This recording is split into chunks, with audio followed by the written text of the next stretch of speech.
नीले दिए की रोशनी। एक समय की बात है, बहुत दूर नहीं। एक छोटा सा गांव था, सुकूनपुर।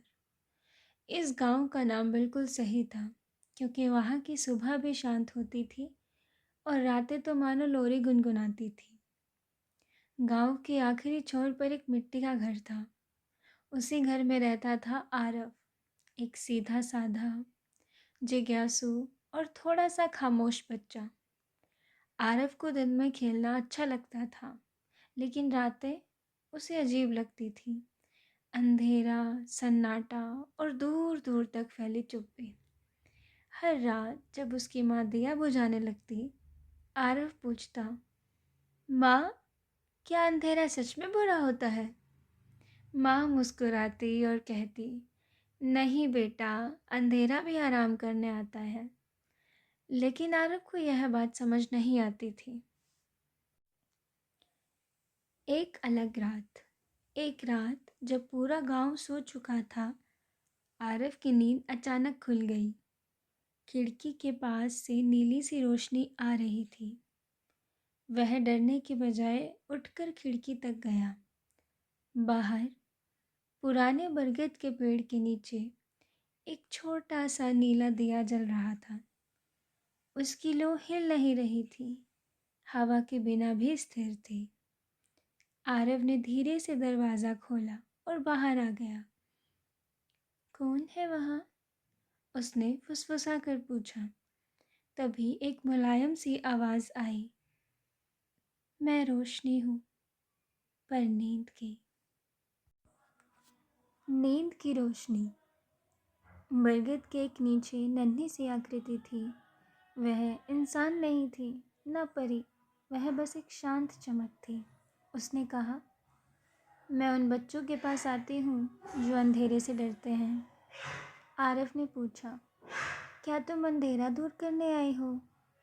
रोशनी हंसी, नहीं, मैं तुम्हें अंधेरा समझाने आई हूँ। अंधेरे की सच्चाई। रोशनी ने हाथ बढ़ाया। जैसे ही आरव ने उसे छुआ, वह कहीं और पहुंच गया। वह अब आसमान में था। नीचे पूरा गांव सो रहा था। देखो, रोशनी बोली, जब सब सोते हैं तभी शरीर ठीक होता है। जब आंखें बंद होती हैं तभी मन शांत होता है। आरव ने देखा, किसान आराम कर रहे थे, पक्षी अपने पंख समेटे थे, नदी भी धीमे बह रही थी।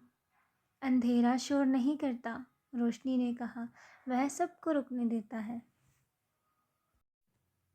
सपनों का रास्ता। अब वे एक और जगह पहुँचे। यह जगह धुंधली थी, हल्की सी रोशनी और नरम हवा से भरी। यह क्या है? आरव ने पूछा। यह सपनों का रास्ता है, रोशनी बोली। आरव ने देखा, कुछ सपने रंगीन थे, कुछ बहुत हल्के और कुछ बस एहसास थे। हर सपना पूरा नहीं होता, रोशनी ने कहा, लेकिन हर सपना मन को हल्का करता है। डर का छोटा होना। अचानक आरव को वही पुराना डर याद आया, अंधेरा। उसने नीचे देखा। अंधेरा बहुत छोटा लग रहा था। डर दूर क्यों हो गया? उसने पूछा। रोशनी ने कहा, क्योंकि तुम उसे समझ चुके हो। जो समझ में आ जाए वह डर नहीं रहता। वापस घर। धीरे धीरे सब धुंधला होने लगा। आरव फिर से अपने घर के सामने खड़ा था। नीचे दिया अब बुझने लगा था। क्या तुम फिर आओगी? आरव ने पूछा। रोशनी बोली, जब भी तुम शांति से आंखें बंद करोगे मैं वहीं रहूंगी। आखिरी लोरी। आरव अपने बिस्तर पर लेट गया। माँ ने आकर हल्का सा कंबल उड़ा दिया। आज डर नहीं लगा? माँ ने पूछा। आरव ने आंखें बंद रखते हुए कहा, नहीं माँ, अंधेरा आराम करने आता है। माँ मुस्कुराई। खिड़की के बाहर चांद बादलों के पीछे छुप गया। कमरा अंधेरा था, लेकिन आरव का मन बिल्कुल हल्का और शांत। और कुछ ही पलों में वह नींद की गोद में चला गया।